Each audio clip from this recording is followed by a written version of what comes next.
Yeah. Please tell me that I can't, that I won't, that I fail, that I'll never make it out, yeah.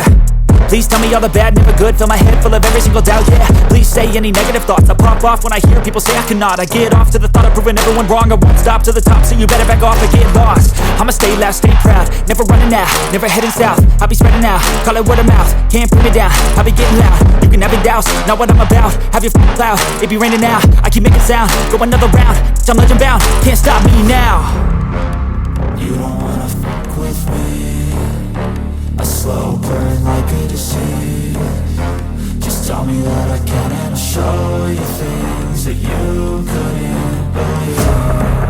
Just tell me that I can, just tell me that I can. Welcome back to another episode of Rob Sports Center. As you can see by the title, man, yes, I'm back with some more bull crap.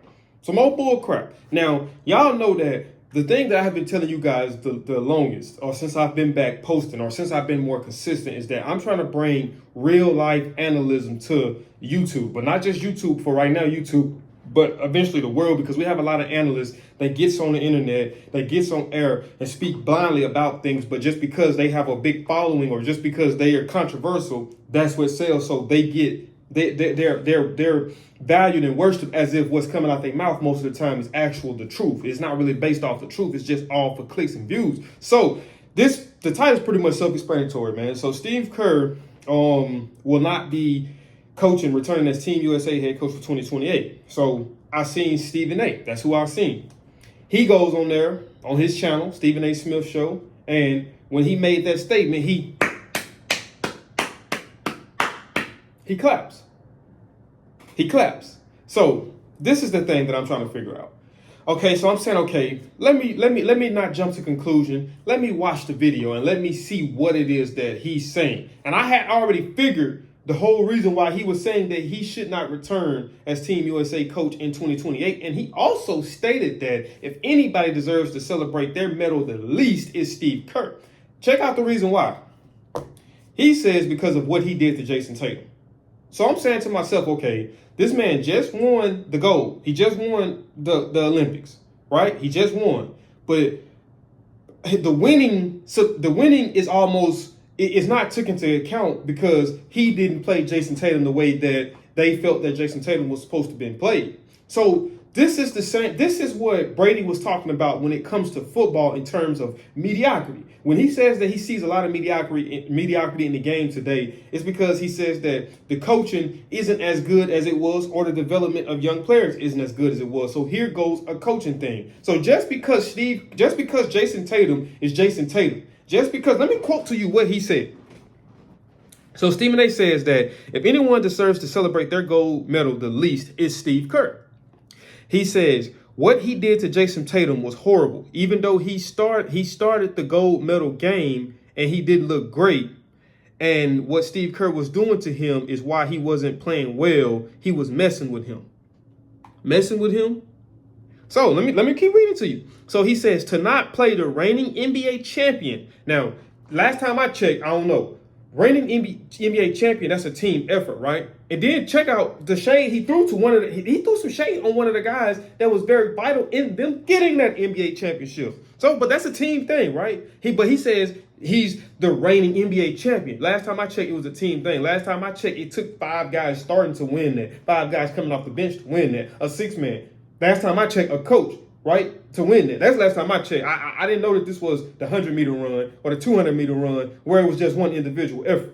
I thought that this was a team where it took 10 players to win that championship. That's just what I thought, you know what I mean? But I could be tripping, though. So then he says that a man who has been first team All-NBA the last 3 years, once again, based off of your past credentials, you automatically solidify a place on the team if you're not performing now. The league is about, regardless if we want to admit it or not, the league is all about what have you done for me lately. We don't care about the past 3 times you was leading, you was all team NBA. We don't care about that. We're caring about how you're performing now, because we can't win based off of prior performances. If you're not showing up for us now when we need you the most, then guess what? A good coach is gonna say, you know what, I'm gonna put a better effort in. But see, a lot of times these analysts like Stephen A. and Skip Bayless, a lot of them, they don't understand personnel grouping. So let me tell you what he's gonna say right here. So he says, a man who has been first team All NBA the last 3 years, a flat out superstar, a 28 points per game scorer in the NBA this past season. He said that Steve Kerr went to him in the game against Serbia, went to him before the game against Serbia and said that you probably won't find any minutes for him. And then he had the nerve to say, did you tell Derek White that? And did you tell Drew Holiday that? So this is what I got for you, Stephen A. Those two names that you just named, Derek White and Drew Holiday, what are they good at? Defense, huh?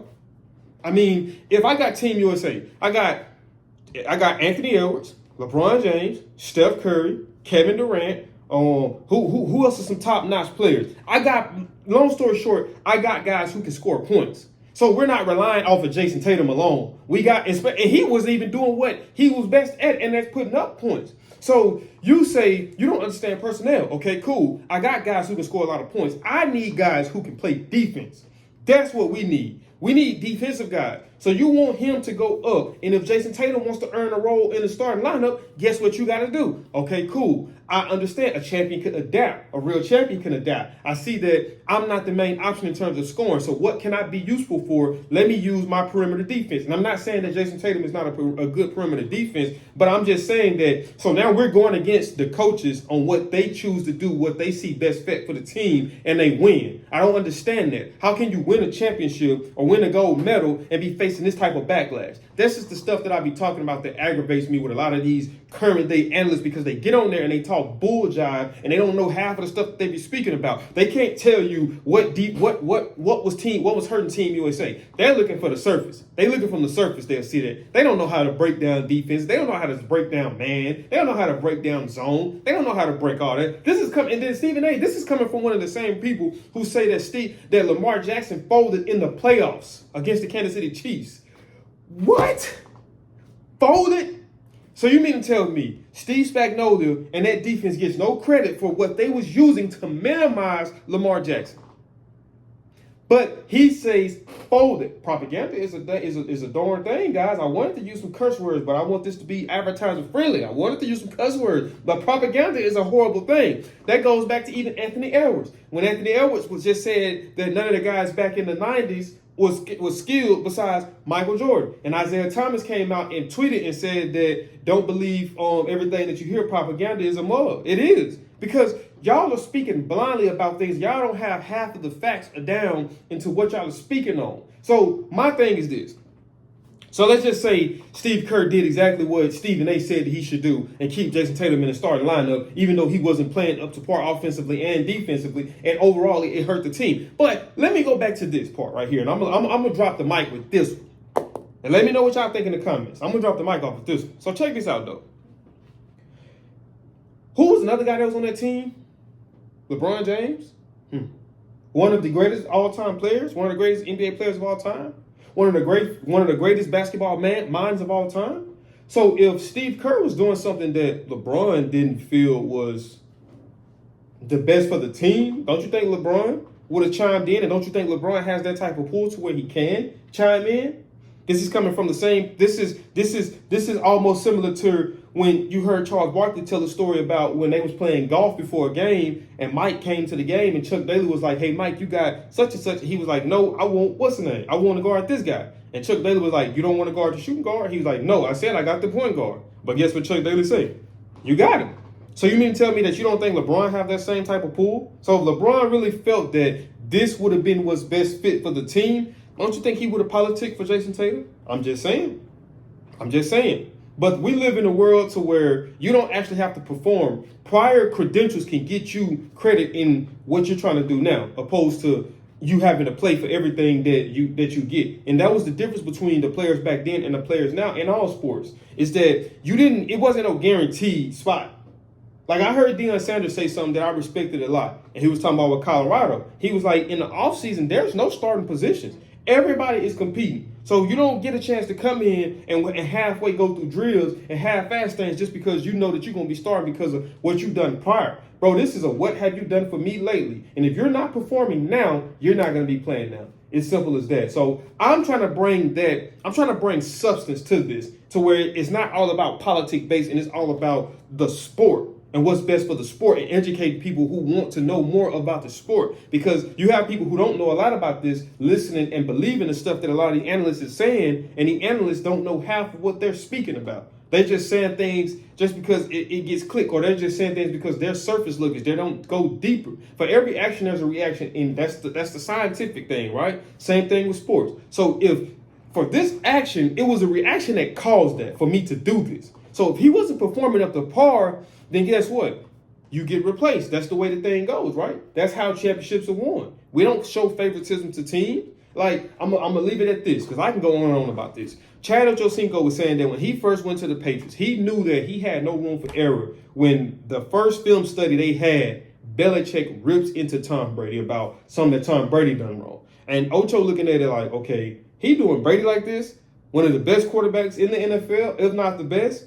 X amount, I forgot how many championships he done had at this time, but he done been to, and he doing him like this, and I don't have nowhere near the credentials of what he has. So guess what? I have zero room for error. But that's championship mentality. It's no special treatment. Everything is earned. And that was the same thing, that the Bulls used. You even heard Scott Burrell said it. He was like, it was championship basketball. Everything was earned. Nothing was given out there. And that's the way it's supposed to be. You know what I mean? So, Steve Kerr, I salute you, man. I salute you and your team for what y'all did, bringing home the gold for us. And guys like Steve Kerr, not Steve Kerr, but guys like Stephen A. Smith, don't pay them no attention because they're only saying things for shot back. That's it. But, man, that is it for this video, man. If you guys did enjoy this video, do me a big favor, man. Smash that thumbs up button. Also, if you're new to the channel, make sure you subscribe. And when you subscribe, click that post notification bell. That way you be notified on all things Raw Sports Center. Because, man, like I say, I'm trying to get y'all some of the highest level analytics on here and get all these weak guys out the way that just be on here talking just to get clicks. I want substance. I want to bring substance to this. And that's my goal. So if you're looking forward to that, man, subscribe and stay tuned, man. I got these videos coming back to back. I'll see y'all in the next video. I'm out this thing. Peace.